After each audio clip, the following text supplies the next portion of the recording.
Welcome to Digital Museum. Thank you everybody for coming. Today we have William Dalrymple, and we're going to be talking about both his book, which is a return of a king, so the return of a king, talking about the First Anglo-Afghan War in 1839. We're also going to contextualize it within some of the current things that have been going on in Afghanistan today that we've been seeing in the news recently. William, as you know, is a historian and author of The Return of a King and many other wonderful books. William, just to firstly thank you so much for coming. You have a personal relationship with the country. You've been there before yourself, and you know many of the contemporary people on the ground that are involved at various levels. What are some of your thoughts about what's going on in Afghanistan today? Well, obviously, like everyone that's got friends in urban Afghanistan, I'm extremely upset, anxious, and worried for them. For 20 years, a new world opened in Afghanistan. And in the last decade, a society has grown up in Kabul, but also in Kandahar and Herat. I've never been to Mazar, but I expect there to, and the big urban centers of Afghanistan, which very closely resembles life in Delhi, in Defense Colony, or Safdarjung, or Lahore, or Karachi, or Tehran. A middle class who are educated, who long to send their children abroad for further education, who watch Netflix and listen to the same music, watch the same movies, and live the same world as the rest of the international middle class. Now, it's those people whose lives have been turned completely upside down in the last fortnight. It's not a complete surprise what has happened, in the sense that the Taliban have controlled 60% of the country for more than a decade. And there was a whole grey area of rural provinces where the Taliban always ruled at night. After sundown. So that the Taliban would return in some form, in some places, was not unexpected by anyone. But that the Taliban would take over the whole country in 3 weeks, and that not a shot would be fired, no one saw that coming. As I say, though, the outlines, in a sense, are not surprising, and anyone that's read the history cannot be surprised by the sense that you have a foreign intervention which installs a puppet regime, the resistance grows, and eventually the government which existed before returns. Now that has happened not once before, not twice before, but 3 times before in immediate Afghan history. And the closest parallel is the one that I've written about in my book, Return of the King, 1839 to 42. And, you know, we study history, partly because it's interesting, and partly because, you know, it's full of fascinating characters, and we are all connected to our past. But we also study it to learn the lessons. And there is no better casebook example of the usefulness of history than to look at the history of Afghanistan. And this isn't just a kind of new revelation of our time. You have veterans of the First Afghan War warning their grandchildren, just as the Second Afghan War is about to break out, do not go there, do not touch that country, it'll bite you back. And it's part of Tory party mythology. I'm not sure how accurate it is, but I've seen it written many times, that as recently as 1963, when Alec Douglas Hume was taking over the prime ministership in Britain, his predecessor turned to him and said, well, Alec, as long as you don't invade Afghanistan, you should be fine. Sadly, as we know, Tony Blair does not seem to receive this information from John Major. The link was broken. And the tragedy of Tony Blair's premiership was that while he was a man who really did understand domestic British politics very, very well, and reformed the Labour Party in an electoral fashion and did many wonderful things within the country, his ignorance of the Islamic world, both in Afghanistan and Iraq, led to his failure as an MP, his failure as a PM. And his blind following after George Bush, eagerly and without reservation, was something that every historian in the land warned him against as the invasion of Afghanistan approached. And I claim no particular prescience or ability to prophecy, and I have no crystal ball, but just by having known about the First Afghan War, I wrote a number of pieces after 9/11 warning this would end badly and gave a whole series of interviews, which I'm glad to say, many of which are now being replayed on YouTube. When I said, we will end up, whether it's in 5 years, 10 years, or 20 years, with the same government back in power and humiliation for the occupiers. And sadly, that prediction has come true in the last fortnight. I mean, I wish I had been wrong, because this is something which is not only going to destroy many lives in urban middle-class Afghanistan, but will take the whole country economically backwards. Also, I mean, very clearly, this is a major blow to American foreign policy. It could easily turn out to be the biggest setback for American influence and prestige since Vietnam. And it's difficult to see Biden's foreign policy recovering from this, although I don't think Americans are quite as upset as other people in the region. Then we have, of course, the whole credibility of NATO thrown into question, because the whole, well, not just, well, first of all, the British defense policy has always rested on American background, and here we have an example of a sharp difference between Britain and America, how to proceed, and Britain just claps it when America goes and does its thing, and Britain is left high and dry, looking ridiculous, as has happened several times over the last fortnight. Plus, we have the problem now of massive, another Syria. We're going to have a massive influx of refugees. It's extremely unlikely that Pakistan will take them all in like they did the great majority of refugees last time.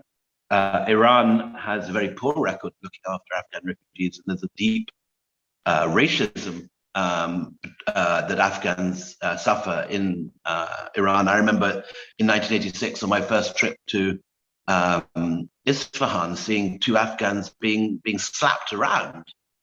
They were these huge, handsome, burly chaps washing cars in a parking lot, and this angry Iranian was sort of slapping them for not having done the job properly.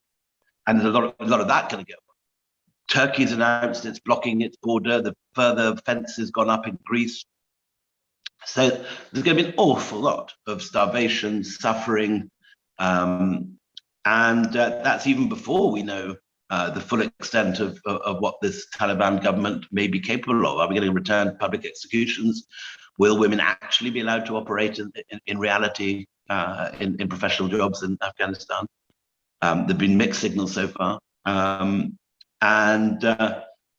So at every level, it seems to be a catastrophe for everyone except two players.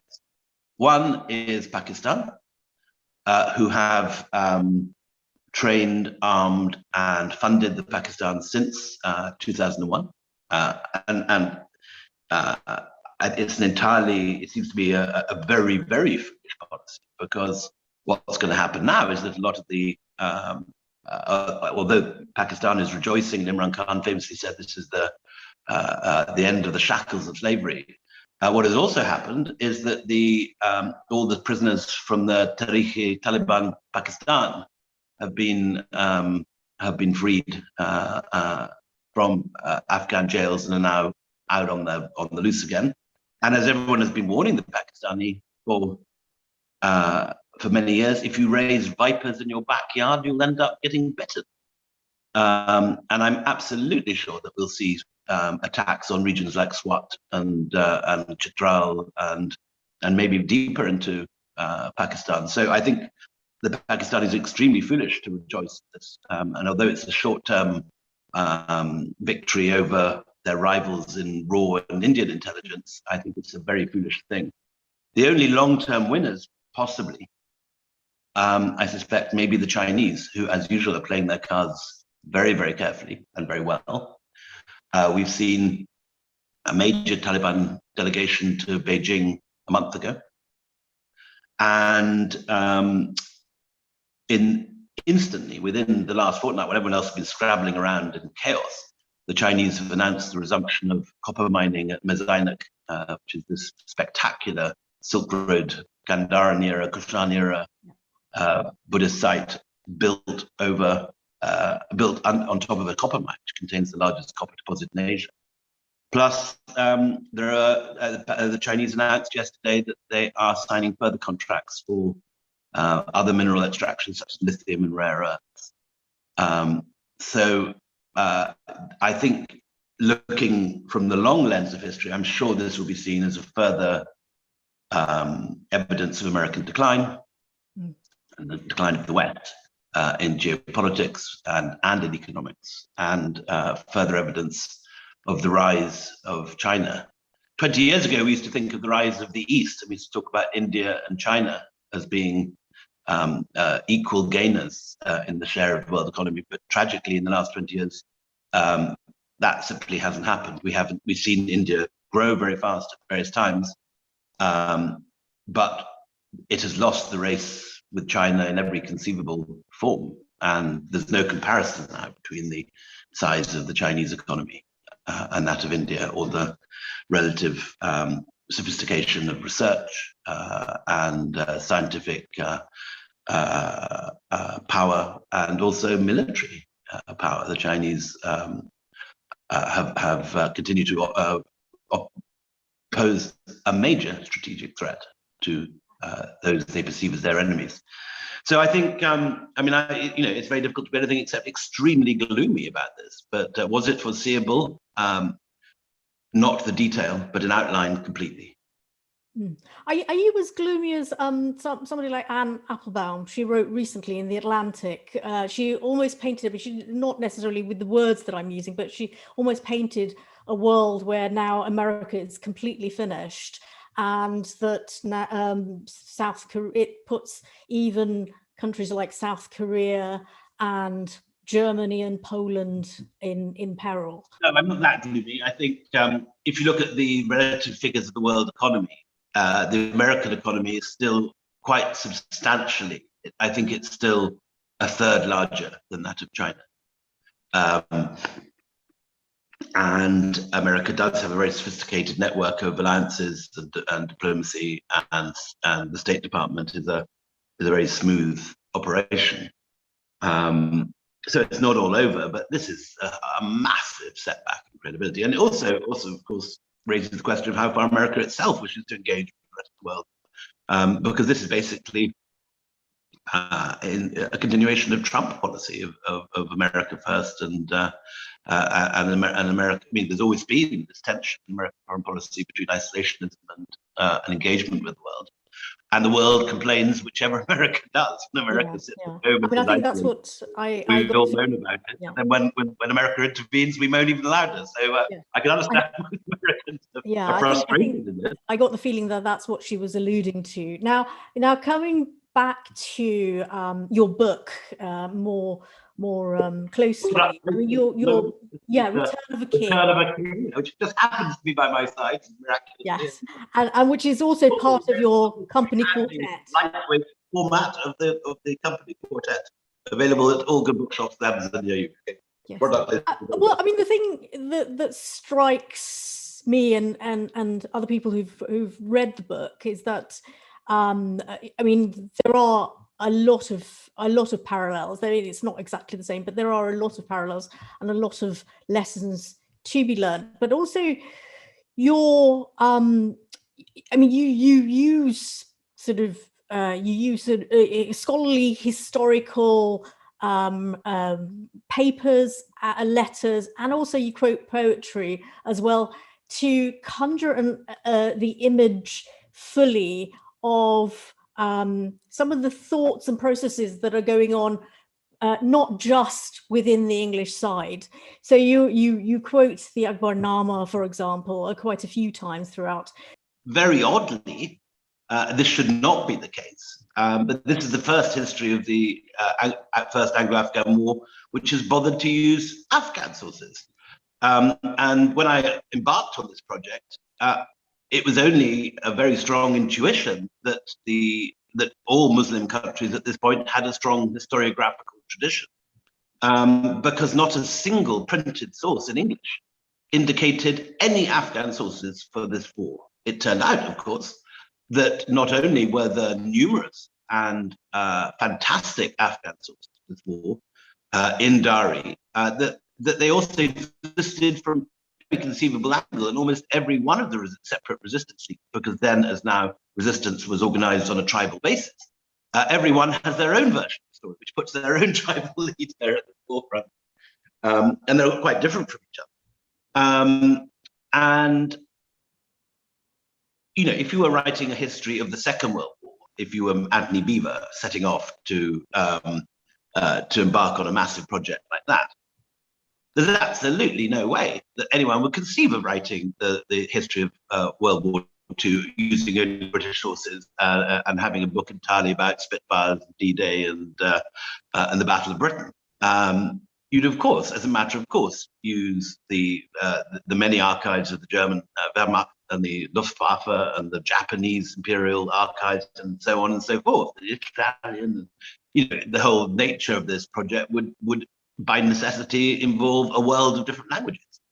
Yeah, it's a bizarre fact that a great deal of imperial history is still written using only imperial sources. And quite often in academia today, one finds people using British sources, but in the language of history departments, working using colonial sources against the grain, which means a kind of Saidian spin to imperial source. But there's an astonishing failure of history departments to teach the languages you need, which is Dari and Urdu, and in the case of Afghanistan, Pushtun as well. I, as you know, was very lucky to work with an extremely gifted linguist who spent many years in Afghanistan, the late Bruce Winnell, who we all mourn and who died last year of pancreatic cancer. And Bruce was the person who translated all these sources for me. The person who found them for me, bizarrely, and told me about their existence on my very first morning in Kabul, in, I think, 2005 or 2006, when I first went there, was none other than Ashraf Ghani, who's now forever will be remembered as the president who ran away without firing a shot, with half the treasury in his plane, allegedly. But in 2005 was ran the Kabul University, was vice chancellor, having previously worked at the World Bank and in Colombia. An extremely brilliant man. And when I went to see him and I said, I'm thinking of writing a new history of the First Afghan War, are there any primary sources I should be looking at? He literally got them all down in 1 minute from his own personal library, which he has been on record this week as having regretted leaving behind. And within an hour of arriving with Ashraf, I had a list of, I think, 10 or 15 major Afghan accounts, some of them in epic poetry, some of them as prose, for this war. And not only that, Ashraf then sent me from the university campus where he was vice chancellor's office, where we met, to a tiny rundown old bookseller in the old city of Kabul, where this amazing old bookseller had bought up the noble, princely and middle class libraries of Kabul before they all went off in the time of the Soviets. And by lunchtime that day, this is still my first morning in Afghanistan, I have in my hands 8 of the 10 or 8 of the 15 primary sources which I'll need for this Afghan side of this. I mean, without question, the single most successful morning of research I've ever had in my entire life.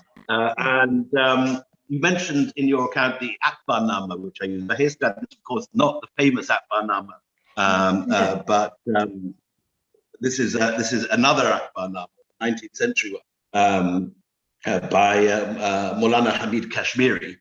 And it's the Akbar in question here is not Akbar the Great of India, Abu Faisal, but Wazir Akbar Khan, who was the son of Dost Muhammad, who led the resistance. The other great sources, bizarrely never used before by historians for this war. Shah Shuja wrote his own memoirs. Yes, you mentioned that as well. Yeah. Shah Shuja, the memoirs of Shah Shuja, of which a tiny portion was translated in Bengal past and present in the 1930s, but basically untranslated to this day, other than Bruce's spectacular efforts. A wonderful account, much most spicy and gossipy of all the accounts, called the Nawe Ma'arak, the Song of Battles by Mirza Muhammad Atta. A massive later 3-volume account of Afghan nationalist history, a bit later but very good, called Siraj al-Tawrikh by Faiz Muhammad, and Munshi Abdul Karim's Muharraba Kabul Waqtaha. Anyway, so there's a long list of them in the book of all the different sorts, and I had those in my hand by day one. You also spoke to locals about their sort of oral memory of these stories as well. Yes, and of course, in a sense, there is a descending hierarchy of credibility to each one of these.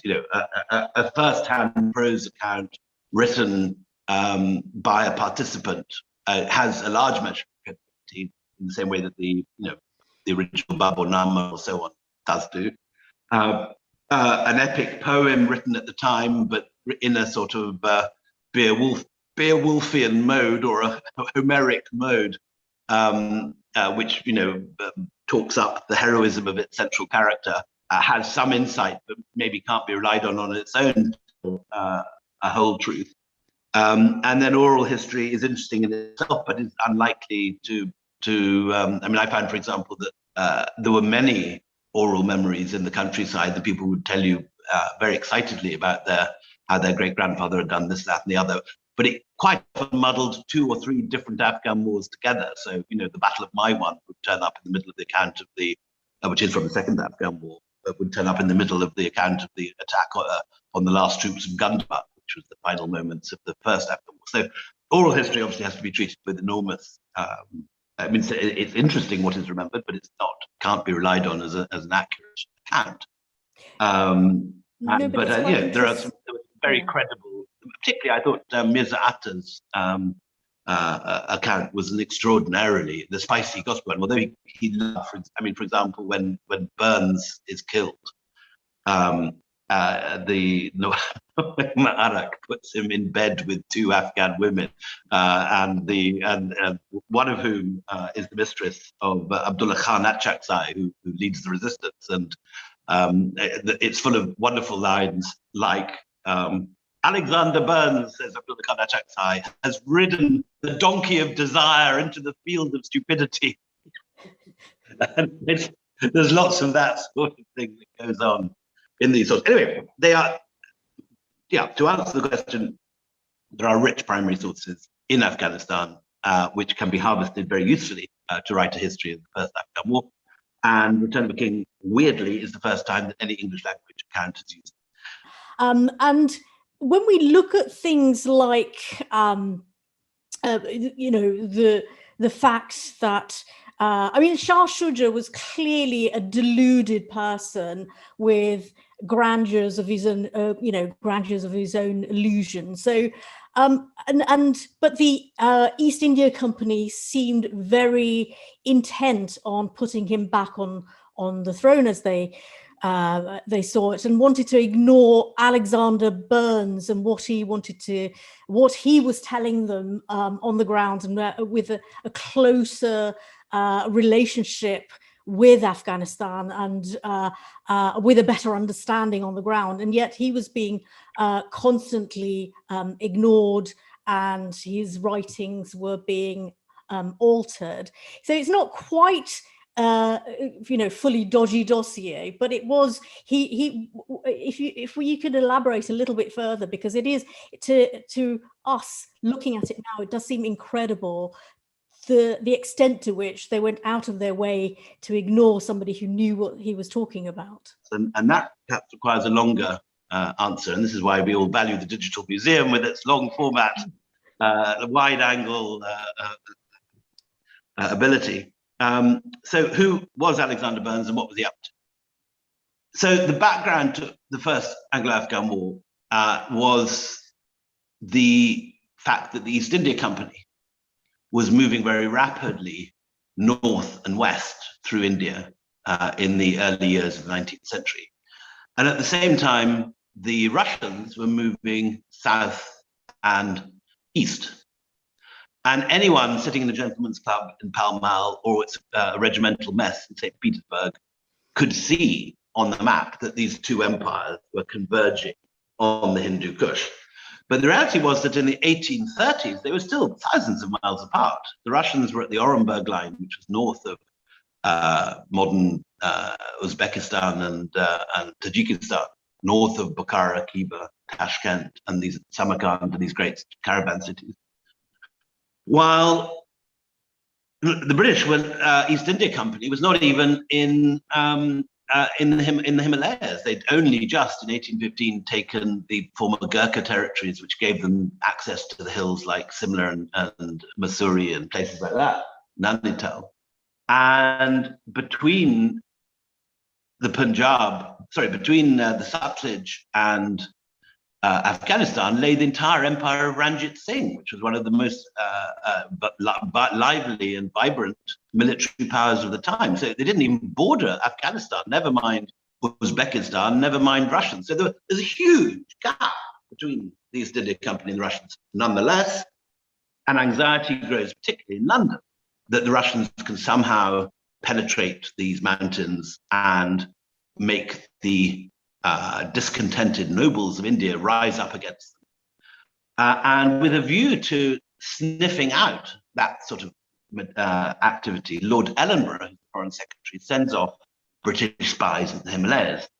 The first one who was going to be sent off was my wife's forebear, James Bailey Fraser, but he declines at the last minute. And instead they send off Alexander Burnes, who was famously sent up the Indus on a raft in the slightly unlikely company of 4 Suffolk dray horses, these enormous plough horses that they had in rural 19th century England, because Ranjit Singh loved horses, and these were supposed to be the largest horses in the world.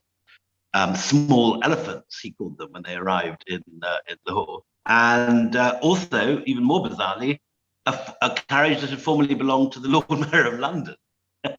And the idea was that by taking these presents to Ranjit Singh up the Indus, the spies on board, and there were literally geographers from the Admiralty within the Lord Mayor's carriage, conducting operations on flow, depth, and so on of the Indus, and making proper nautical maps of the amount of water, the flow, the depth, and so on, the width of the banks. And so Burnes takes this present and the geographers map the Indus, because the East India Company, which is after all a commercial organization, hoped that they would be able to use the Indus in the same way they'd used the Ganges, which was to sit at the mouth, in the case of the Ganges in Calcutta, and send steamships up the Ganges, taking British manufacturers and extracting mineral resources down the main artery. And so the idea was to use the Indus in the same way, and that there were dreams that massive steamships would go up and down the Indus, bringing down the goods of Central Asia and taking up Manchester cottons. Anyway, none of that ever happened, not least because the Indus turns out to be a very shallow river, and you can't do steam. You can do possibly do canal barges, but you could never do a steamship in the way you could with the Ganges. So that whole project was nonsense. But Burnes goes on from Lahore up through Afghanistan with the say-so of Dost Muhammad, and he goes into Central Asia, where he writes a book called Beyond Bukhara, which travels into Bukhara, which is one of the great sort of classics of 19th century travel writing, and like much of 19th century travel writing, masked a professional espionage career in its way. The trouble was that Burnes's book was such a success, the book, which was written in a sense as a cover for the main expedition, was such a success that it was translated to French. It won the Golden Medal of the French Royal Geographical Society, and was avidly read in Russia, which up to this point had not bothered to take any interest in all this. And so the Russians then trained up their own versions of Burns. In the particular case, a man called Ivan Vikkovich, who was like Burns, a great linguist and able to speak good Arabic and Dari and Chagatai Turkish, as one does.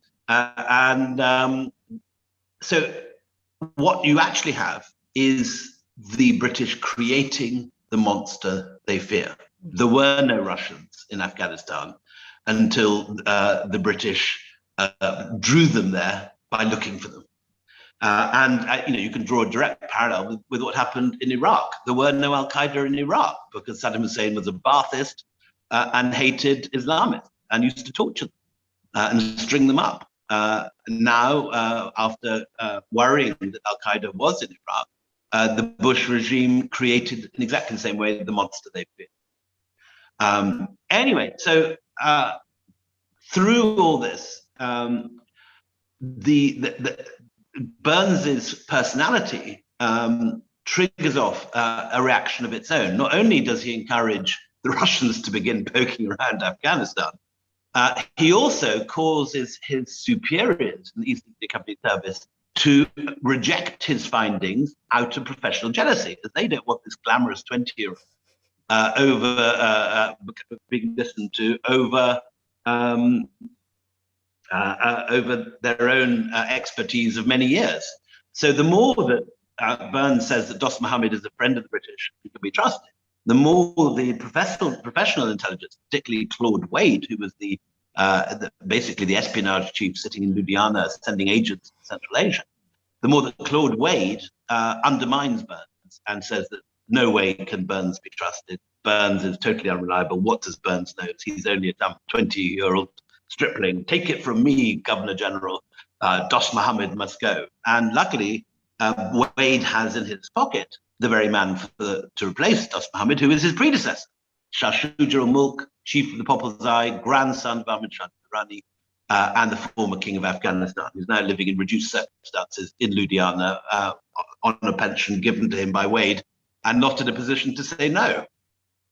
So off they all go. The British invade Afghanistan, leapfrogging over Ranjit Singh's Sikh Empire, and the invasion is meant to take place in winter, and all the troops are given winter kit, but because of delays created by Ranjit Singh, who doesn't want this thing to happen, they invade Baluchistan in full winter uniform in the middle of summer, and of course begin to fall like flies. The water runs out.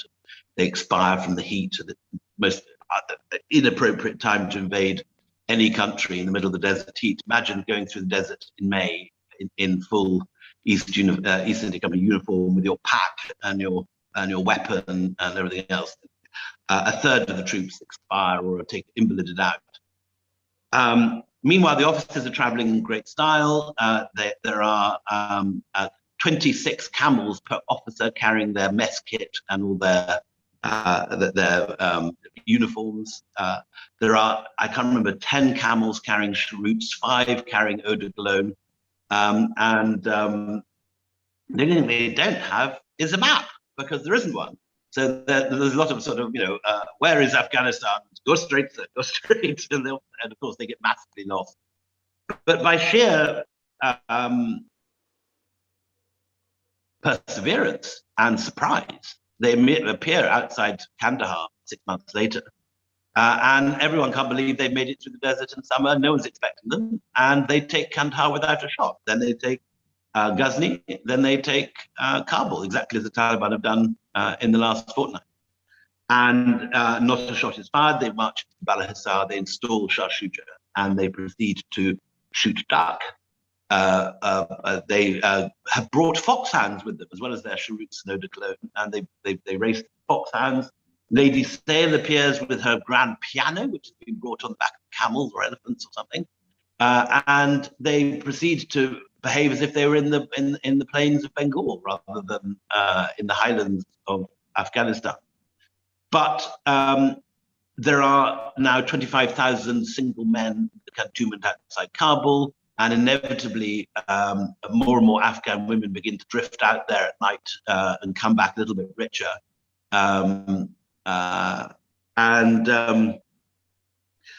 It is the perceived immoral effect of these troops that leads to resistance. Particularly, Alexander Burns starts seducing the mistresses of the warlords, and particularly Abdullah Khan Achakzai, who's the leader of the Ghilzai tribe. Sorry, he's the leader of the Achakzai tribe, which is another tribe. He raises the people to arms, and completely unexpectedly, as far as the British are concerned, a major rebellion breaks out. And the British, who have laid out their cantonment in plains with no possibility of defense, because all the tents are overlooked by hills which artillery can be put on top and shots fired down into the cantonment. The cantonment is situated inevitably immediately on top of where the American embassy now is. Within 3 weeks, the British negotiated their surrender. There then takes place the famous retreat from Kabul. And the British there's a lot of feet dragging, and the company can't quite realize why the Afghans are taking so long to negotiate. But eventually, by January, an agreement is made. The British can march out with all their arms. They can take their colors, important soldier, and they can march back, and they're promised there'll be no interference. But within an hour of the marching out of the cantonments, the ambushes begin. And it turns out the Afghans have been using the previous 3 weeks of negotiations to build a series of very sophisticated ambushes and blockades. Plus, the snow is now thick on the ground, temperatures are sub-zero, and when the baggage is stolen on day one, everyone is sleeping out, and many people are just waking up dead in the morning from hypothermia. So it's a complete disaster. And of the 20,000 people who leave the cantonments on January the 6th, 1842, famously, it's, at least according to the legend, one man makes it through to Jalalabad, Dr. Brighton on his horse. In reality, there's quite a lot of Gurkhas who make it through, quite a lot of sepoys eventually get home one way or another. And there are a whole bundle of hostages and other people who come back alive eventually. But the basic idea that an entire army wiped out is a true one. It's a unique event in 19th century history. And the final events of the war are that the British send in what they call an army of retribution, which is basically an army of war crimes. And they are there to burn the crops, cut down the trees, and blow up everything in their way. They get as far as Kabul, where they blow up the beautiful Mughal bazaar built by Ali Mardan Khan, time of Shah Jahan, one of the great masterpieces of Mughal architecture. The British blow it up, and then they march out again, having, in their eyes, vindicated their honor, but in our eyes, having committed massive war crimes and raped Afghan women on an industrial scale. And Dost Muhammad Khan, the man who was in charge in 1839, who had surrendered to the British, is allowed back to on the condition that he promises not to engage, not to bring the Russians with him. And it's in a sense a similar deal to what the Taliban had in Doha. The idea was that the idea with Doha is that the Taliban could come back, but they shouldn't bring Al-Qaeda. Now, we've already seen signs that Al-Qaeda may well be back again. But anyway, that's a brief picture of the main narrative. Yeah. Not very brief, I'm afraid. Sorry, rather long. Yes, there's a lot of detail. I know you mentioned about leapfrogging over Punjab, and just for people who don't know anything about it, they actually went through Sindh and Balochistan, which is a much longer journey through quite an army very desert. From Lahore to Kabul in about 3 weeks if they go through Peshawar. Yeah. If they go down into Sindh, up through the Bolan Pass, it'll take 6 months. Yeah. I mean, there's a lot of, and what I'm really interested in is that well, I mean, there's many things that we could discuss here, but one of the things that I think is really interesting to encounter, because the Dost Mohammed actually wanted to ally with the British side. I mean, he wanted to. He was in good negotiations with Alexander Burnes, and yet the East India Company, the majority of the East India Company, were very much opposed to that and wanted to put Shah Shuja back onto the throne, even though they were bankrolling him. He had no clout, he had no support, even at the last minute, if you like. In he had no army to take of his own, just a few of his servants. Yeah. But they still backed him, and I find that very interesting, that they did that they backed this individual, even though somebody else what they wanted needed to was ally exactly with them. what we today, what modern commentators call regime change. And when you do regime change, you need a puppet ruler to mask your true colonial intent. And in 1839, they choose Shah Shuja, the grandson of Ahmad Shah Durrani, the head of the Popalzai tribe. Bizarrely, in 2001, George Bush chooses Hamid Karzai, who is the great-great-great-grandson of Shah Shuja, also head of the Popalzai tribe. So it's not just that there's some echo of history in the story. It is the same story twice. And even more bizarrely, the tribe which brings down the British in 1842 are the Ghilzais, who are the nomads, the dispossessed, the marginal people in Afghanistan. And the descendant of their leader in 1842 is Mullah Omar, who is head of the Hotokai Ghilzai, and his son today. So what is very striking in this story is that what looks to us like a straightforward case of liberal democracy on one side and barbarous medieval Islamism on the other, with stoning women and all the rest of it, actually, to an Afghan, can look very much like old tribal rivalries dressed up in new clothes. Well, I mean, that's what it looks like to me in a lot of ways. I mean, obviously, the situation with women's education is a serious one, and I think I do really feel for women who are now wondering what is going to happen to their future. But I think historians, I don't know, a couple of hundred years later, are going to look back and see this as another tribal rivalry and another great game, in a way. I mean, even in the early stages, towards the at the early stages after the British-led troops went into Afghanistan, then there were also talks about, maybe annexing it with the rest of the Indian territories. What about the situation of women? What are we going to do? Are we going to interfere or not? All of those discussions were going on then at the time as well. Could you comment a little bit about Vikkovich and his suicide, or English interference? Because it's not the same, but it kind of reminds me of David Kelly. Dr. David Kelly. I mean, it's a very different situation, but it kind of reminds me of that. Still the myth and the stories of, was he killed off because he knew a greater truth? So if you could comment on that a little bit. So this was one of the most lovely subplots, and you're right. It has all the excitement of every le Carré spy novel you've ever heard. And I have got nowhere near the truth, though.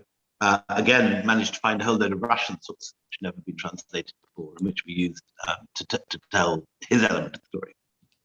So Ivan Vikkovich is the man the Russians produce out of their pocket to counter Alexander Burnes. Like Burnes, he's young, dashing, adventurer. Like Burnes, he is a very talented linguist. But while, like Burnes, he comes from the extremity of the country question. Burnes was obviously from the north of Scotland, was a Highlander. Vikkovich turns out to be Polish-Lithuanian from Vilnius. And there the similarity ends, because age 14, Vikkovich is found writing anti-Tsarist propaganda on his blackboard, and he and his school friends are amazingly, in age 14, sent in chains to the steppe, where his friends all die or commit suicide, leaving only Vikkovich alive. Vikkovich, determined to survive, learns these languages and makes himself useful to his Russian captors. And bizarrely, Vikkovich ends up working for the very Russians that, as a teenager, he had opposed their occupation of his country.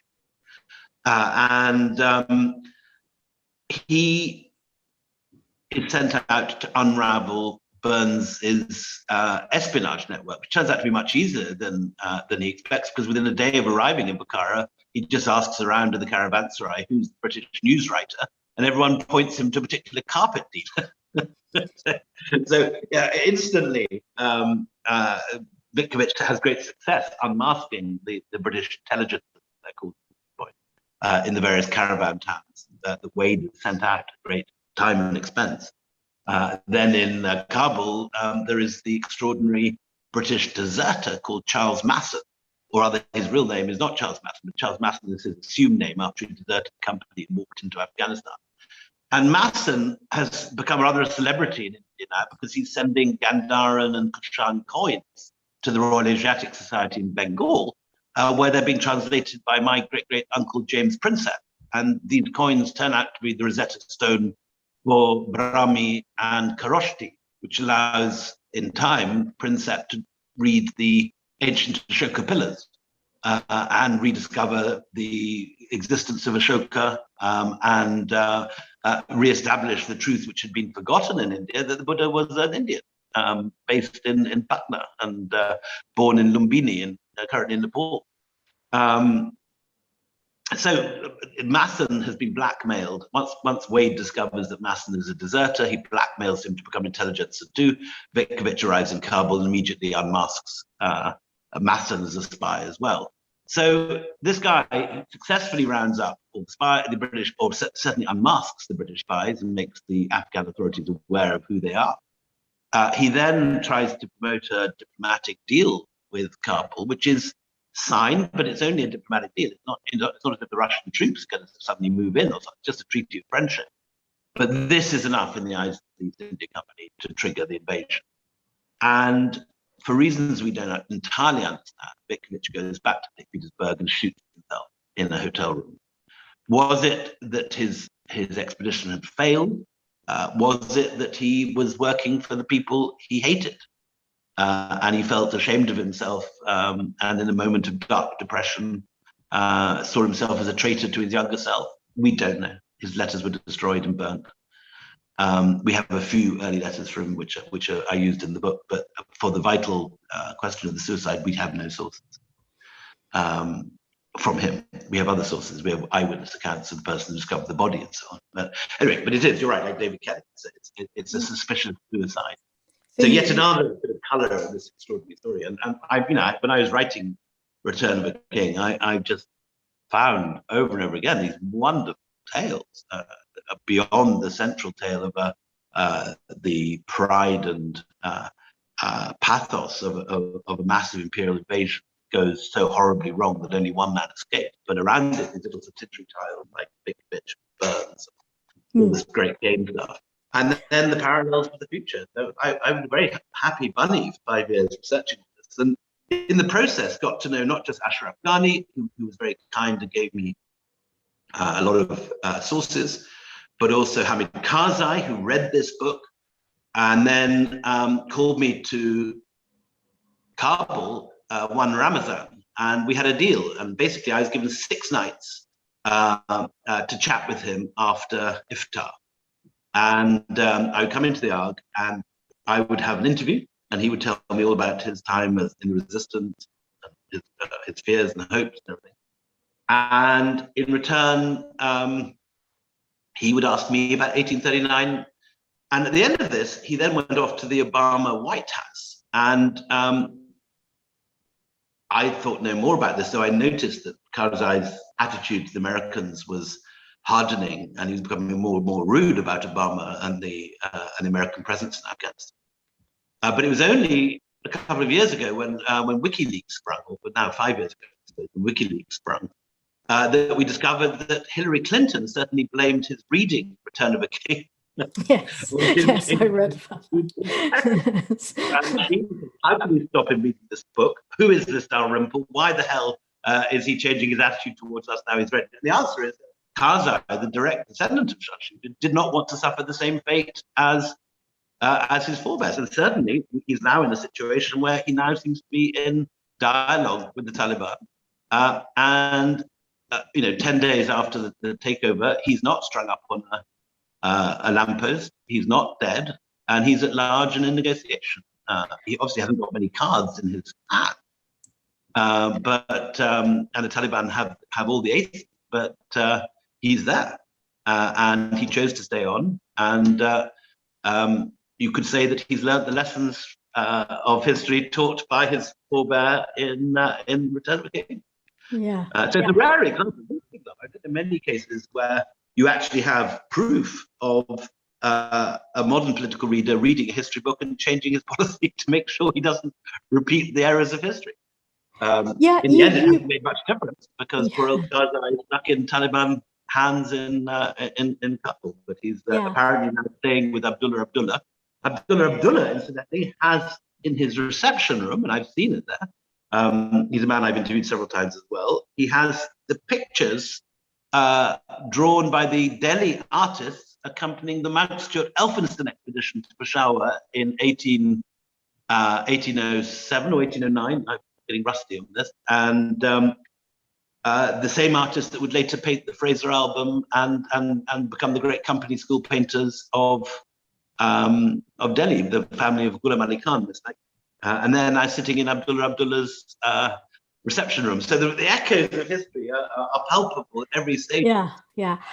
You actually, in your book, you very clearly illustrate the different rivalries that are, putting aside the Russians and the English, the different rivalries in Afghanistan itself, the Persians and Ranjit Singh, and what it might mean for India.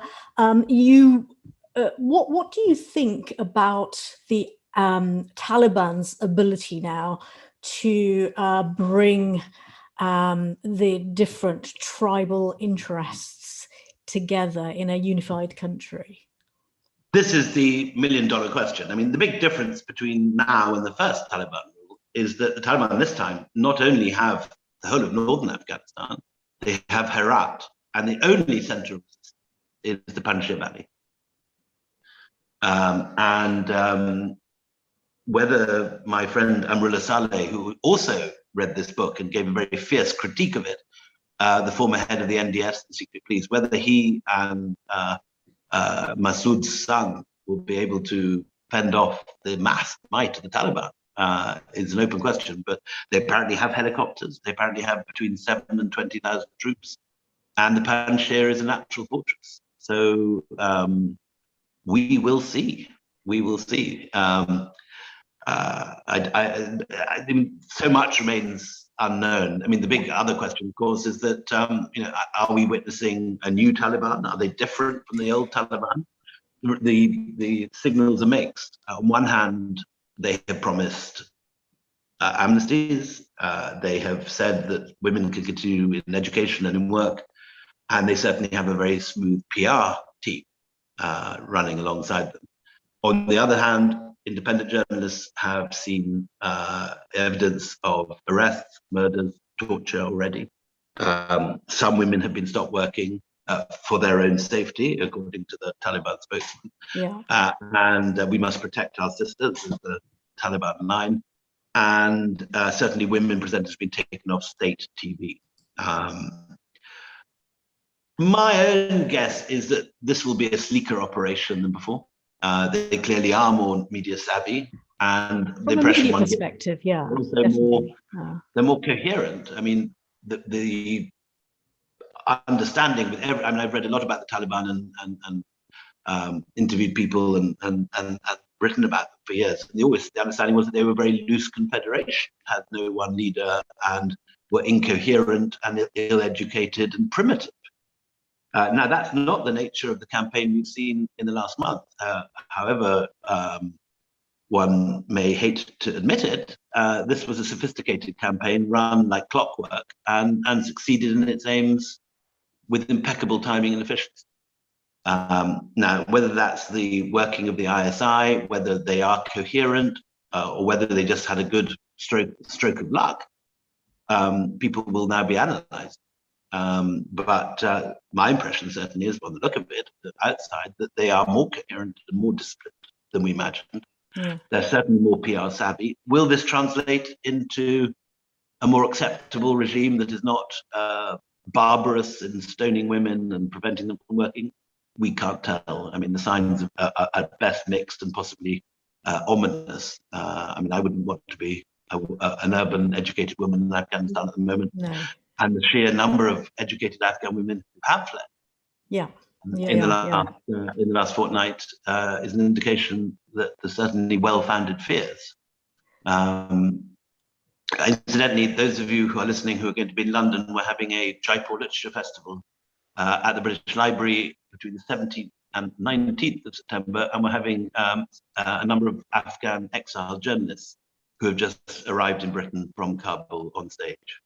So you can hear more from them rather than from me on that occasion. Oh, right. Well, that's something to not to be missed then. What do you think it means for India now to have Pakistan next door and then a Pakistan-supported regime back in power in Afghanistan? Well, obviously, this is a major foreign policy debacle, not just for America, of which it's a major debacle, but it's also a major reverse for the British, for NATO, and those in the region who are allied with NATO and America, which means India. And an awful lot of the Pakistani support for the Taliban has to do with the fact that they fear that this regime was too pro-Indian. Sure. And anything that is pro-Indian, the ISI feels a need to pull down, attack, and undermine. I wrote an article in Brookings, which is still online, called "The Deadly Triangle," where I put this case very strongly. It went down extremely badly. Probably the single most disliked article I've ever read by my Indian audience. But I would still believe it is true. I think it is fear of India that motivates Pakistanis to back the Taliban above all else, because the Pakistan intelligence agencies have always made it clear that they want since the time of Zia, what they call strategic depth. In other words, they want a friendly Afghanistan at their back when they face India. So anyway, it is a major problem for India. However, some Indian commentators have seen silver linings here. C. Raja Mohan, who's a major Indian strategist, has seen this as an opportunity to revive the Quad, the grouping that includes Australia, Japan, and America with India. And maybe that's one possible outcome. I think, there is some leverage on the Taliban. The Taliban want access to their funds in the central banks, which is now blocked to them. They want aid. They don't want to be an isolated regime, we think, we hope. And, good diplomacy now can retrieve something perhaps from this mess, and we can prevent famine and a mass exodus of refugees to a certain extent. But I think the options are Taliban won, or in the best case scenario, some version of Saudi Arabia, a country which has appalling human rights record and a very bad record of the rights of women, but which at least is part of the international community of nations and more or less plays by the normal rule, give or take the odd massive assassination like Khashoggi. Yeah, I was going to say Khashoggi, and also the position of women. Those are two fear of journalists to operate, and the position of women are things actually quite top of my list of things to object to any regime. So that would concern. I don't think we're looking at a nice regime. coming out of this. Sure. No, I mean, I don't think any of us can, however optimistic, can imagine we're going to have, a happy, lovely liberal regime in Kabul now. That's really not happening. Yes, it is. We are in a situation where we don't know exactly what's going to happen. They are a little bit more media savvy. Perhaps it's early days, and there are different, different opinions even amongst the Taliban on what the future is going to be. It is. We are going to see what comes out. But I think for people on the ground who are Afghan, who have been translators, working as translators, or women who have been educated and now fear for their future, and with the mass scrambles that we've seen, I can't see that abating unless they have something much more concrete and confident. One question just then on Ranjit Singh, the bibliography.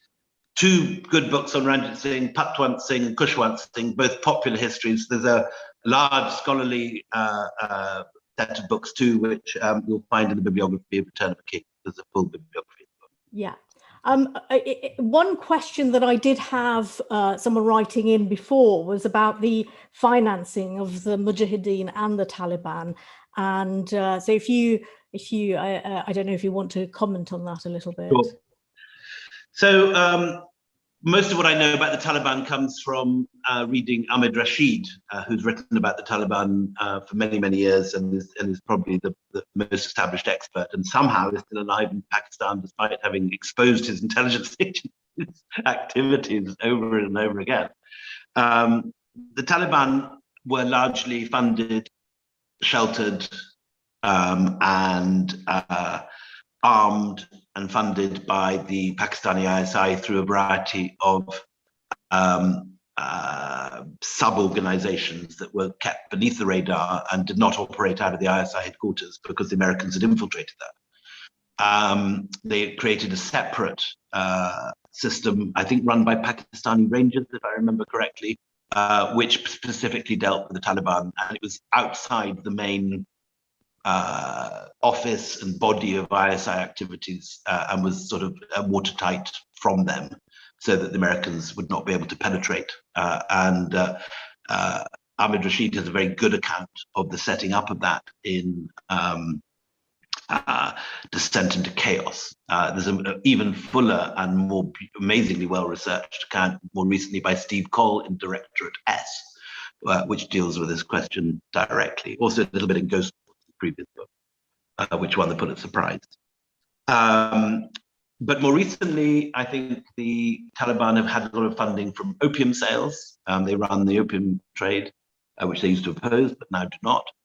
And they've had a lot of funding from the Gulf, allegedly, particularly, it's said, from Doha. But these things, and obviously, they don't publish their accounts, the Taliban. So, to a certain extent, this is speculation.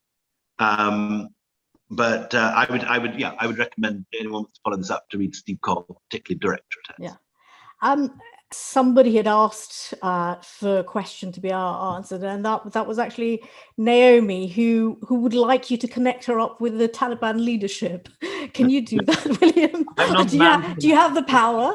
I think Ahmed would be the guy to, if you can get in touch with Ahmed Rashid in Pakistan. He obviously has very good sources in that organization. I, as I say, have been doing it at one remove by quoting Ahmed. Right. So Naomi, in the Afghan resistance, with Amrullah Saleh, I can't give you sources, I'm afraid. Yeah. so Naomi, the answer is that alas, William. But not I'm afraid they're enemies. Yeah. Yeah. Okay. So thank you, William. There's one question I saw just popped up. How's my new book going? And I'm very happy to say it's going very well.